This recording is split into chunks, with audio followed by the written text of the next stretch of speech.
Well, good morning. This is Ian R. Crane. It's the morning of Monday, 26th February 2018. And despite the forecasts for heavy snow, right now we're enjoying a very still, cold, yes, about -2, but no wind and no snow. I gather other parts of the country have had a dumping of snow overnight, and apparently we're forecast to get it tomorrow. But I'm pleased to say that here at the Misson Springs Protection Camp, we've winterized as best we can for the time being, so we're ready to hunker down. But of course, also make sure that IGAS know that we're still around and the weather isn't going to delay us or stop us from monitoring their activities as we go on through the week. Well, meanwhile, today's live stream is titled INEOS, the Conspiracy Theory. And this has come about from a number of conversations that people have had over the last few days or so. But first of all, let's revisit what happened last week, because on Tuesday and Wednesday of last week, I called for Theresa May to show some real leadership. Now, I know, and we all know, that she's not really capable of that. But nonetheless, I put the call out in the hope that she might just step up to the plate and acknowledge that the unconventional gas industry really has no place in the UK. Rising unpopularity, particularly in Tory-held constituencies like North Yorkshire and the Fylde Peninsula in the Blackpool area.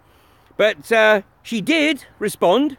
She did step up to the plate. But did she show leadership? No. She simply regurgitated the tired old party line in a unique interview just for the Yorkshire Post. So basically, what she did on Friday was told the people of Yorkshire that she really doesn't give a flying frack about you. You're a long way from London, and basically just suck it and get on with it, because she is going to push through the unconventional gas agenda. Well, fortunately, that is delayed thanks to the phenomenal campaign in North Yorkshire and Rydale and around Kirkby Misperton.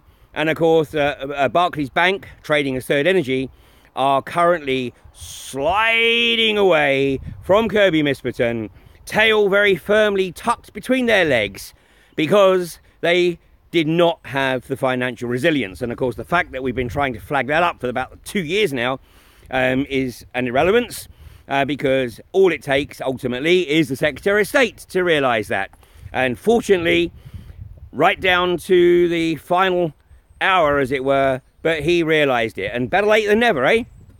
So Third Energy are vacating the well site at Kirkby Misperton, and will not be coming back anytime soon. Not when you've got a debt level that is around about 100 times your annual revenue. So, I mean, you know, even people with big mortgages don't have that kind of debt commitment. So, Theresa May, in the interview, trotted out the usual platitudes. So, and I quote, "Fracking across Yorkshire will be financially beneficial for all communities." Really? Well, of course, she's assuming that the financial benefits are going to come from the Shale Gas Wealth Fund, which is going to be worth, according to Theresa in her fantasy world, about £1 billion. But where's it coming from? Oh, the profits made by the companies that frack across the north of England and elsewhere. Well, hang on a second, Theresa, because even a cursory glance at the accounts of these companies will show that they operate in massive debt, and also they're accumulating tax credits because they've been operating in massive debt for many years. So the bottom line is that there will never be a shale wealth fund, certainly not out of the profits from these companies, because there won't be any, and they won't be paying any tax, because they have made sure of that by their very creative accounting, which of course your government ignores, because many of the people, not least the directors of many of these companies, are Tory contributors. So what they're doing is effectively buying their wealth by getting your government to ignore the fact that they are operating on a very, very shady basis. And any real scrutiny by any independent auditor would show that actually they are transgressing the fundamental guidelines of corporate law in this country. But hey, it's going to be beneficial to communities. So that was also your response when asked about the drop in house prices, which of course your own government, well, it was actually David Cameron's government at the time, but your government suppressed the DEFRA report.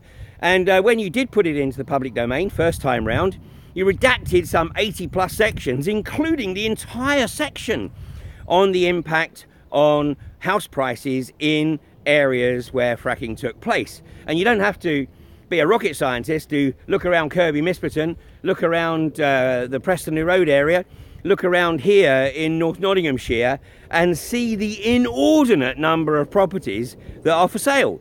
And basically, they're not going to sell. Or basically, people are just going to have to give them away for way below the market value because nobody wants to buy a property that is in close proximity to a fracked gas well. But don't worry, because the £1 billion wealth fund, which will never exist, is the carrot that you're being offered to accept this industry and just roll over and let it roll into your community.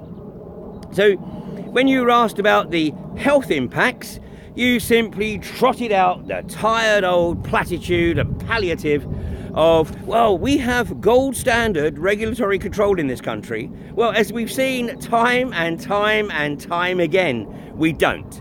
And basically, even when the regulations are put in place or conditions are put in place, they are simply ignored by the industry. And then they work on the basis that it's a lot easier to ask for forgiveness than it is to ask for permission. So, Theresa, we know you live in a fantasy world. That's very, very clear, because everything that comes out of your mouth bears little relationship to the reality around the rest of the country on pretty much every subject. You know, you're there in office, hanging on by a thread. Without the support of the DUP, you don't even have a government. And the industry knows fine well that basically the moment that you're kicked out of office, it's history. And Jeremy Corbyn has reiterated that a Labour government will shut this down in a heartbeat. Now, sadly, there's probably enough people taking antidepressants in this country to actually get a Tory government back in, just maybe. But hopefully those people that are still compos mentis will take a look around them, even if they're all right, Jack. But they'll take a look around them and see what's really occurring and make sure that you and your government definitely does not get back into office. Another issue, of course, that people need to look at is house insurance. And in fact, the Yorkshire Post themselves picked up on this. So whilst publishing the transcript of your interview with them, they also made the observation that insurance companies are likely to hike premiums on properties that are within close proximity to a fracked gas well, or maybe not insure the property at all. So frankly, for anybody living close to a fracked gas well, which means pretty much everybody across the north of England, then it's a no-brainer. And you, Theresa, are so far removed from the physical reality in which they live, then maybe you should be taking your government's own advice and popping a few antidepressants, because you know, clearly you are not well. Well, meanwhile, of course, we have INEOS. And INEOS, on the face of things, are having a PR nightmare. Now, Peter Riley is no longer with INEOS. He left after the Scottish government announced their ban on fracking. And of course, Peter Riley had been head of INEOS's PR, and I'm sure had been telling Jimbo, that's J.R. Ratcliffe, that don't worry, Jimbo, everything's good, you know, we've got this right where we need it. Except you didn't. And the Scottish Government announced that they would not permit INEOS or anyone else to frack right across the central belt of Scotland, where about 80% of the population actually lives. And so last week, Ratcliffe announced that he was going to sue the Scottish Government. And of course, this would be the norm if the Transatlantic Trade and Investment Partnership were in place, and where, you know, a raft of legislation would be put in place where the corporations would effectively have supremacy over national law. But TTIP isn't in place. But what Ratcliffe is doing is chancing his arm here that he can win in the courts and sue the Scottish Government either to overturn their decision or to compensate him for the lost opportunity. And of course, we've seen this elsewhere when the French government announced a ban on fracking, and the Texan company Studebaker sued or attempted to sue the French government for loss of opportunity. But of course, it doesn't stop there, does it? Because INEOS in England have really had a mare, a real mare. Because having decided that the local authorities weren't pursuing their applications to start the exploitation process quick enough, they sought leave to go direct to the Secretary of State and initiate a public inquiry. Well, since then, of course, both Rotherham Metropolitan Borough Council and Derbyshire County Council have discussed their stance that they will take in the forthcoming public inquiries, and Rotherham Borough Council voted unanimously to vigorously oppose INEOS's application at the public inquiry, and Derbyshire County Council, which is Tory held, voted 9-1 to vigorously oppose INEOS's application. Well, it doesn't stop there, does it? Because INEOS, deciding that they want to literally have access to all land within their licensed area, decided that because the National Trust weren't playing ball, they would consider taking the National Trust to court. And they are, I think, hoping that the National Trust backs down under threat of the litigation. But you know, what happened last week backfired horrendously, or beautifully in our case, because the reality is that the INEOS effectively increased the membership of the informal membership, that is, of the anti-fracking community by about 4 million people. Now, some of them don't realise it yet because they haven't perhaps comprehended the implications of this. But over the coming weeks, if INEOS pursue this strategy, then obviously the anti-fracking momentum is going to grow exponentially. And it's already stopped this industry in its tracks now for literally the last 5+ years. So what is really going on here? Because, you know, people are asking the question, surely Jim Ratcliffe and his team of sociopaths, surely even in their alternate reality, they must consider the possibility that this course of action is likely to increase the opposition significantly. Or do they believe that, you know, the government strategy of getting more and more people onto antidepressants is going to dumb people down so much, put them in a state of total apathy, and they'll just be able to roll over? Well, that's a possibility too. But consider the possibility that there's something much deeper going on here. I mean, last week I speculated that Greg Clark and Andy Samuel, the head of the Oil and Gas Authority, had effectively contrived a situation knowing that Ratcliffe and INEOS wouldn't just take anything lying down, and force them into a situation by inviting them to challenge the National Trust in court, thinking, well, that would be the pretty much the end of it. And that's, of course, a possibility. Anything's a possibility, right? Well, consider the possibility that it goes even deeper than that. Consider that Theresa May and her outrageous responses to the Yorkshire Post last week, which was basically a big frack you to the people of the north of England. So whilst this now unfolds over the next few weeks and opposition builds exponentially, consider that Theresa May, in a few months, later this year, early next year, because there's really not going to be that much happening this year, so early next year, eventually Theresa May, when she needs to, says, hang on a second, I've listened to the British people and I've decided to ban fracking in the UK.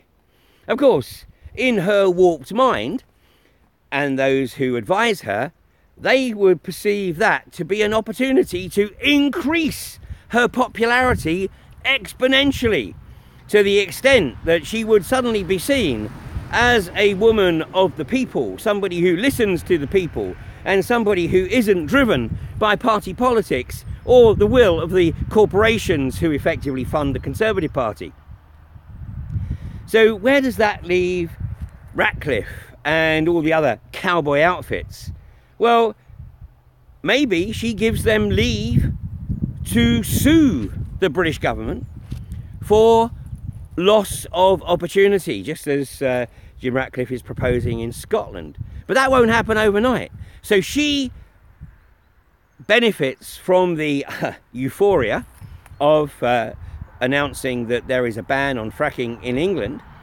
Meanwhile, the companies feign their anger, knowing fine well that in the not too distant future, they are going to get leave to challenge that decision in the courts, and in the event that the decision is upheld, to then sue the British government for lost opportunity. And who pays for that ultimately? The taxpayer.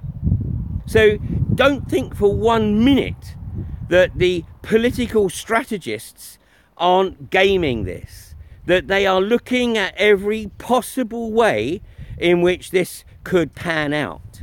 Obviously, there's part of them that still wants to push ahead with this because they are just so locked into it, they cannot see any alternative. And these people are so myopic. They literally do not have the capability or the capacity to actually look at the magnitude of the impact that this has had elsewhere. And some of them, I believe, genuinely think that British is best. You know, they still live in the days of a British Empire where, you know, the UK controlled the rest of the world pretty much. And I mean, do you know why it was said that the sun never set on the British Empire? Yeah, because that was God didn't trust Britain in the dark. So, those days are long gone. And in the UK, we do not have gold standard regulatory control. We don't even have silver standard or bronze standard. We have a pretense of control that basically, when it all goes tits up, which it will if it kicks off, then we'll just say, oh, human error, but lessons have been learned. How often do you hear that? Lessons have been learned. Yeah, it's like the perennial teenager. You've got to do it. Not going to listen to any counsel. Got to go out there and experience it for themselves. But in this case, unfortunately, the cost is terminal. It is not possible to recover those lands. Take a look at the magnitude of the contamination in all the areas where this industry has kicked off. And let me tell you, and categorically assure you, that in every one of those areas, those people were told there's nothing to worry about. Nothing to worry about at all, because we have gold standard regulation. In the US, since this industry kicked off, there has been an average of 1.4 incidents a day. A day! That's over 1 million wells drilled and fracked in the US, and an incident, or 1.4 incidents every day. Some are spills, some, of course, are blowouts.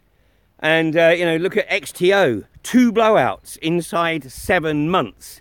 But of course, that's not getting reported by a compliant British media that basically does whatever it is that the British government pumps out. You know, we're also seeing this campaign against plastics. And on Friday, the headline was, you know, plastic straws are about to be banned. And, you know, who's the primary producer of plastics in this country? INEOS. So no doubt Jim Ratcliffe will be looking to take Michael Gove through the courts, because the banning of plastics is going to impact on his lost opportunity. And to add insult to injury, insult to industry, yeah, that's how Freudian is that. Jim Ratcliffe has now claimed that the Scottish government preventing him from fracking is an infringement of his human rights, because as a human he's entitled to pretty much do whatever he thinks he wants. This is very Crowleyan, straight out of the do what thou wilt shall be the whole of the law. But Jim Ratcliffe is having his human rights impacted upon because the Scottish government does not want to permit him to effectively commit ecocide, potentially leading to genocide, if he fracked right across that central belt of Scotland. So, you know, as is always the case, do your own research. And what I've presented this morning, sure, it's conjecture, but take a look. This is a much deeper situation than most people perceive, and we have to consider the possibility of any possible scenario. And the anti-fracking community is so diverse. It has an enormous amount of creativity, and it is truly essential that we maintain that diversity. And I reiterate what I said on Friday. Any attempt at national coordination will undermine the tremendous success that this social movement is having. This is the fastest growing social movement that this country has seen in a long time. It's without structure, it's without leadership. But every community that emerges in this campaign brings their own unique creativity and contribution, and that is what must be nurtured.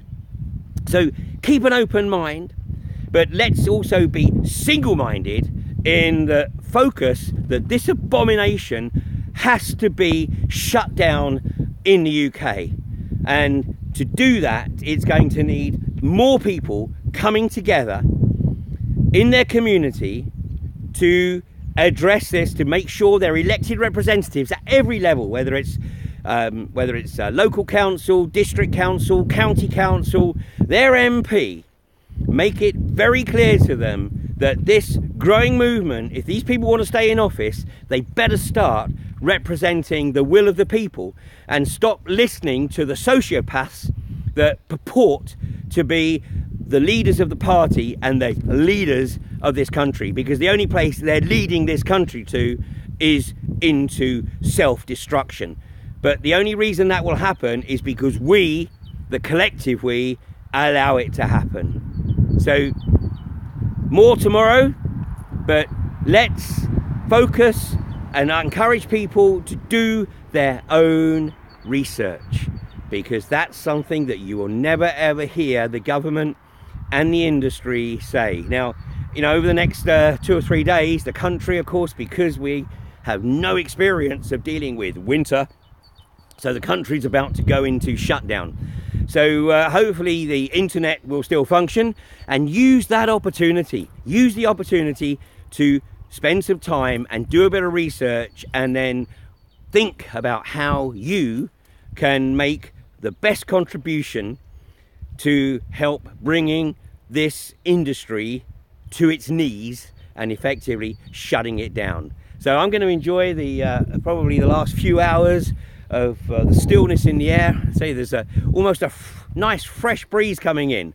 Unfortunately, what's on its heels might not be quite so pleasant.